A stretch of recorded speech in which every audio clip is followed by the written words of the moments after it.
Hola a todos, ¿qué tal? ¿Cómo están? A menudo me pregunto, ¿qué sabemos de la muerte? Porque nadie ha vuelto para contarnos lo que pasa en la otra orilla. En todo caso, todos, salvo excepciones, le tenemos un cierto respeto, por no decir un terrible temor. Pero hay que decir que también puede ser un alivio, un dulce encuentro con el Señor del mundo de los muertos o con la Lady, como lo es para el protagonista de la novela de nuestro invitado de hoy, el escritor mexicano Mateo García Elizondo, situada en el Zapotal, donde se encuentra el Señor del mundo de los muertos.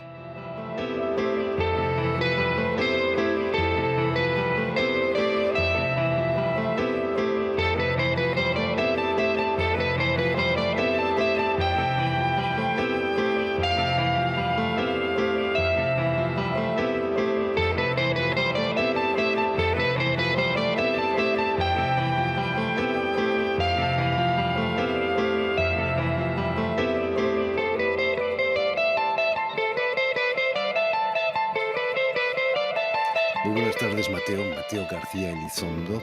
Buenas tardes, Jordi. Bienvenido a Radio Francia Internacional. Muchas gracias por la invitación. El placer es nuestro de tenerte aquí con nosotros. No hay nada más literario que alguien que visita los infiernos por una mujer, ¿no? Ya lo hizo Dante en su Divina Comedia. Y Orfeo, ¿no? Naturalmente. Ajá. Sí, de hecho, es una gran inspiración de esta novela. Dante fue de las primeras referencias que me dio mi editora, justamente, Silvia Cece, en Anagrama, cuando publicamos la novela. Y sí, en efecto, a mí el tema del descenso a los infiernos era un tema que me interesaba mucho y hacerlo desde una perspectiva un poco más mexicana, en donde tenemos un contacto con la muerte que a veces es muy serio y muy oscuro, como lo es generalmente en las culturas por todo el mundo, pero que a veces es un poco también festivo y un poco pues más cercano y más íntimo, y era un poco lo que trataba de hacer con la novela, que el personaje se acercara a la muerte no desde un lado de miedo y de temor, sino como yendo hacia Como ella. algo dulce. Como algo dulce. Dicen que el infierno está lleno de buenas intenciones, como cuando reaniman a bofetadas a un yonki que está a punto de morir de una sobredosis, cuando lo único que quería era irse de este mundo cruel, ¿no? Ujú. ¿Has tenido alguna experiencia tú o alguno de tus amigos en ese sentido?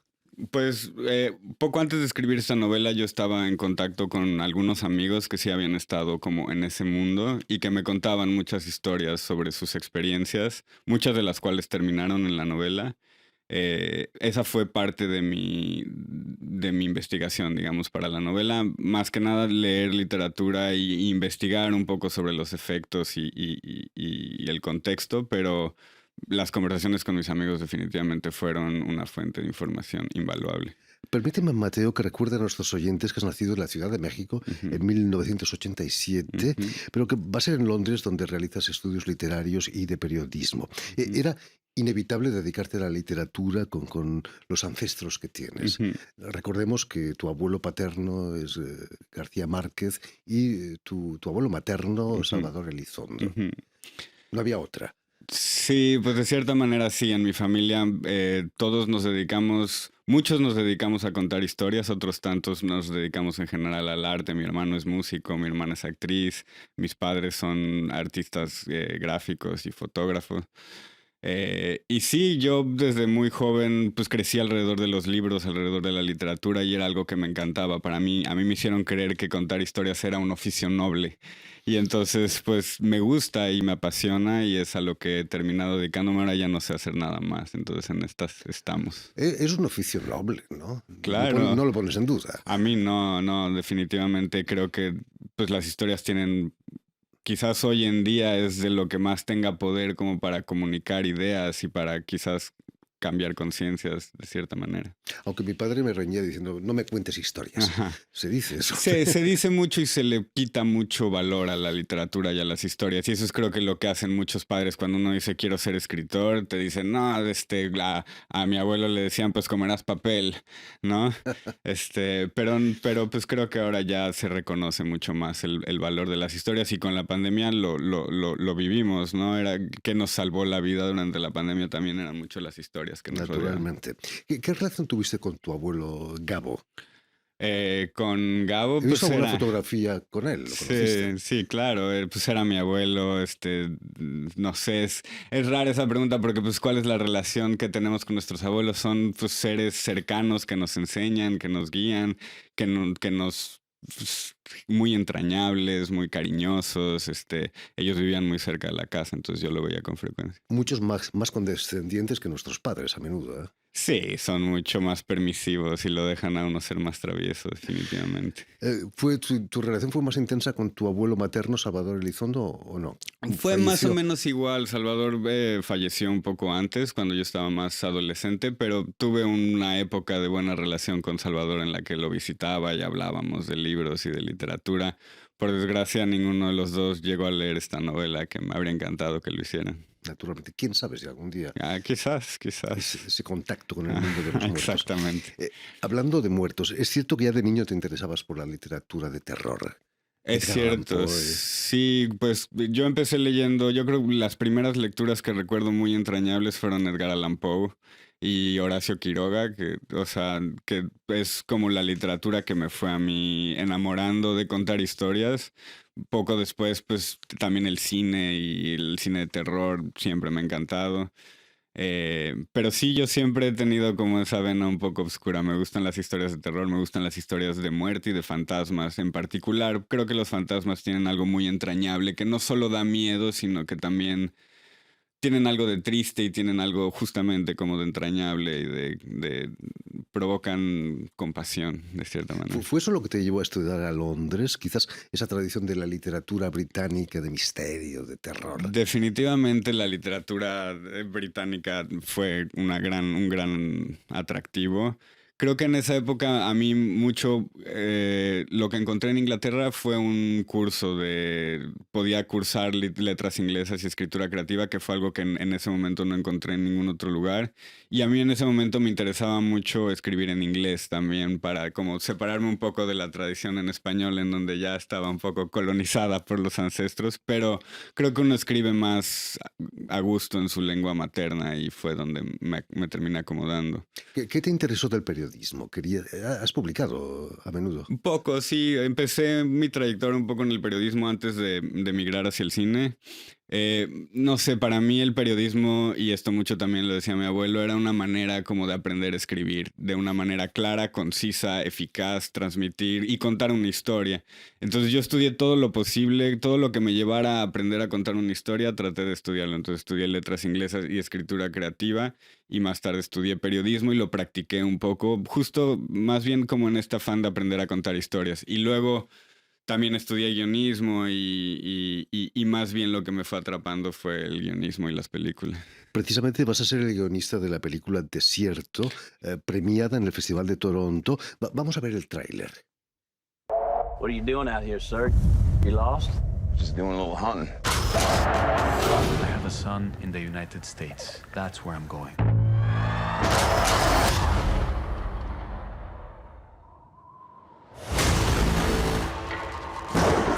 Find him.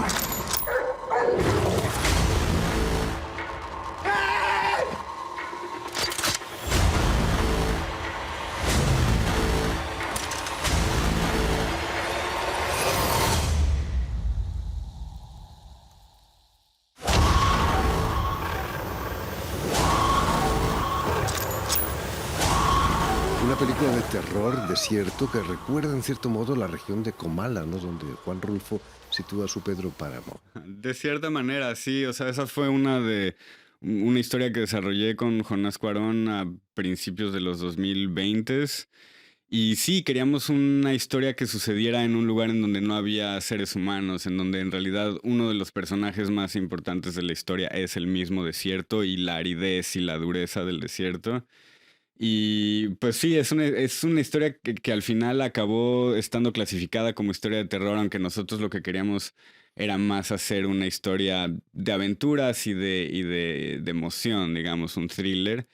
Pero sí, al final acabó cayendo inevitablemente por todo este tema oscuro de la muerte, una vez más en el terror. Y creo que el desierto se presta mucho para eso. Es un lugar muy hermoso, pero al mismo tiempo pues muy árido y muy desolado y muy duro. Uno se siente muy pequeño, ¿no? Ahí en esa inmensidad desierta. Sí, sí, o sea, digo, en México yo he tenido la oportunidad de ir al desierto un par de veces y es un lugar absolutamente asombroso. O sea, sí uno se siente al mismo tiempo asombrado y todo en el desierto te quiere atacar. Los alacranes son terribles, o sea, hay serpientes, hay las mismas tormentas. De pronto hay tormentas de rayos y uno se siente, sí, muy pequeño, muy desamparado en un mundo en el que ya no sabemos sobrevivir y es una historia de supervivencia un poco, Terrible. decir. Quizás el universo de Rulfo es más cercano al tuyo que el realismo mágico de García Márquez. Sí, bueno, yo cuando estaba escribiendo la novela sabía un poco que estaba entrando como un poco en ese campo narrativo de Juan Rulfo. Cuando se lo comentaba a mis colegas escritores, me decían, estás escribiendo Trainspotting en Comala o estás escribiendo Junkie meets Pedro Páramo. Y sí, en efecto, yo siempre pues me he dado cuenta que hay una fuerte influencia de Juan Rulfo ahí, sobre todo en el Zapotal y en Comala. Em, pero bueno, también a mí muchos otros libros me inspiraron a escribir esa novela, entonces pues ahí es como ya una mezcla de muchas lecturas en las que sin duda Juan Rulfo es predominante. Una cita con la Lady la publicas en 2019 en castellano. Ujú. Ya la primera frase es un homenaje a Pedro Ya Páramo, lo es, ¿no? en Sí, efecto, en no efecto. podías evitarlo, ¿no? Ajá, La Lady es la heroína, pero también es el personaje de la muerte del que hablábamos, exactamente. ¿no? Los yonkis tienen claro eso de que van a morirse pronto. Pues no lo creo que esa fue la apuesta con la novela, era crear este personaje que ya aceptó su adicción y que ya aceptó un poco la consecuencia natural. Yo siempre lo que digo es que la heroína es una droga de fin de vida. Todas las drogas tienen su lugar en la vida. Los opiáceos, digamos, llegan al final de la vida. Y si uno empieza a tomar opiáceos temprano en la vida, va a llegar al final mucho más rápido. Y yo quería crear un personaje, eso que lo reconociera y lo aceptara plenamente, con el menor miedo y la menor ansiedad posible, y más bien lo buscara activamente. En general, los personajes tratan de evitar morir en las historias. El chiste era un personaje que está intentando morir y que no lo logra tan fácilmente. Esa era toda la idea de la construcción de la historia. Y un poco el juego que salió ahí es eso que salió muy naturalmente y muy orgánicamente, que es que la Lady, él llama a la heroína la Lady, y es una especie como de relación amorosa, platónica, una atracción fatal ahí. Y poco a poco, conforme avanza la historia, se entiende un poco que esa figura femenina cósmica también es la muerte, digamos.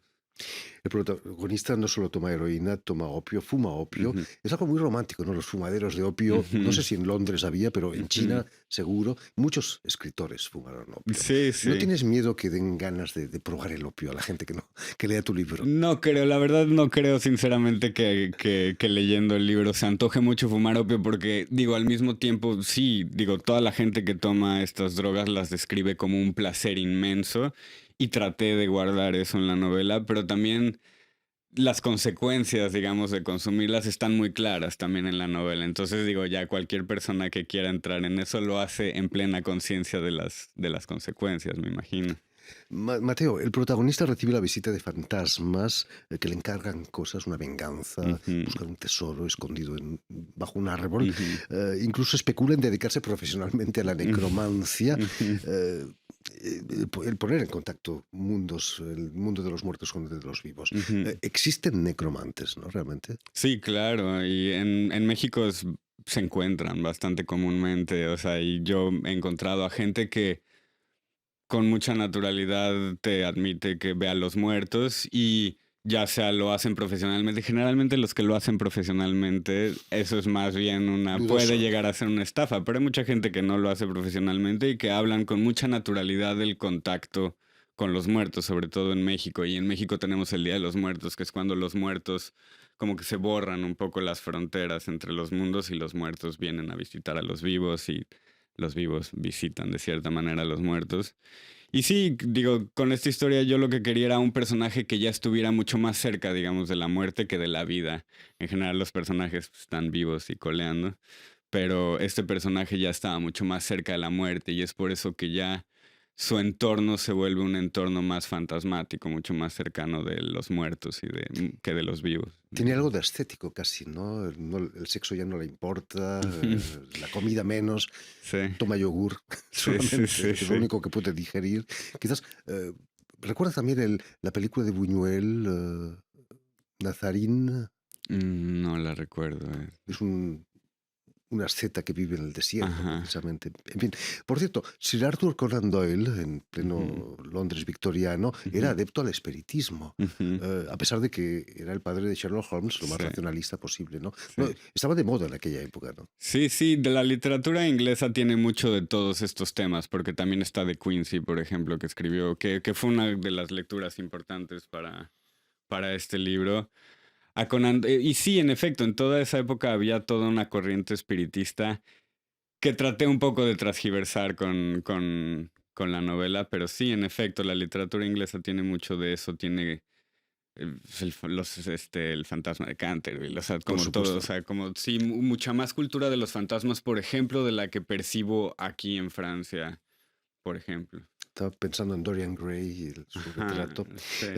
Con la novela vas a obtener el premio Ciudad de Barcelona, Ujú, que como toda gran ciudad tiene problemas con la droga. ujú. Seguro que les encantó al jurado, pero hubo algo seguramente especial, ¿no?, con tu novela. Quizás, la verdad, ellos lo describían como que era un premio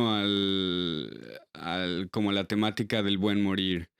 Y de escoger su propia muerte, o sea, creo que eso fue lo que les interesó, pero sin duda el problema ahorita en México, por ejemplo, es grandísimo, en Estados Unidos hay toda una Terrible. epidemia y me imagino que en Barcelona también, entonces sin duda también, pues, no se escriben muchos libros sobre esto y sobre todo cuando se escriben más como desde un punto de vista como hacia el narcotráfico y se habla más de los traficantes, digamos, porque son buenas historias como de acción y de aventura, pero no se habla mucho del consumidor y creo que eso fue algo que pues fue distinto en ese momento. Era una historia contada desde el punto de vista de un consumidor sobre su adicción.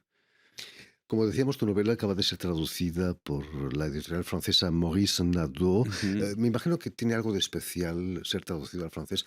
Se ha traducido al griego, creo, al ujú, italiano. ujú. Pero habías vivido aquí en Francia, en París, ¿no? Sí, mi abuela era francesa, la mamá de mi mamá, y nosotros vinimos a vivir a Francia cuando yo era adolescente, entonces pues crecí aquí, yo fui al liceo francés de chico, entonces ya hablaba un poco francés, pero al llegar a Francia aprendí pues a hablarlo bien, pero por supuesto no tengo la habilidad como para traducir un libro en su integralidad. Pero Julia Chardavoine, que es la traductora del libro para Maurice Nadeau, lo hizo genial. O sea, fue un trabajo, digo, lo hizo ella totalmente, pero pues intercambiamos y colaboramos y pude dar opiniones porque con el griego y el turco y todos esos pues no tenía mucha opinión que dar. Entonces me parece que quedaron muy bien. Me han dicho que han quedado muy bien, pero no, jamás las podré, a menos que aprenda griego o turco. Pero el francés sí lo pude disfrutar y me gustaron mucho los juegos que hizo Julia. O sea, realmente siento que salió muy bien la novela en francés y espero que le vaya bien por acá. En fin, pues ya lo saben, una cita con la Lady, novela del escritor mexicano Mateo García Elizondo, ha sido traducida al francés por las ediciones Maurice Nadeau y en español el original en anagrama. Ujú. Muchísimas gracias, Mateo, por haber estado con Mm. nosotros.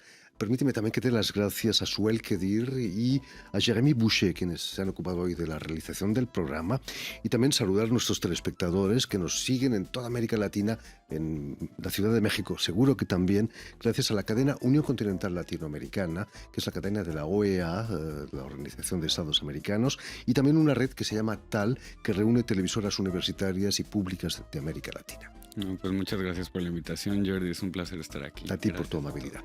Y a ustedes, muchísimas gracias por su atención y les damos cita para una nueva edición de El Invitado de Radio Francia Internacional.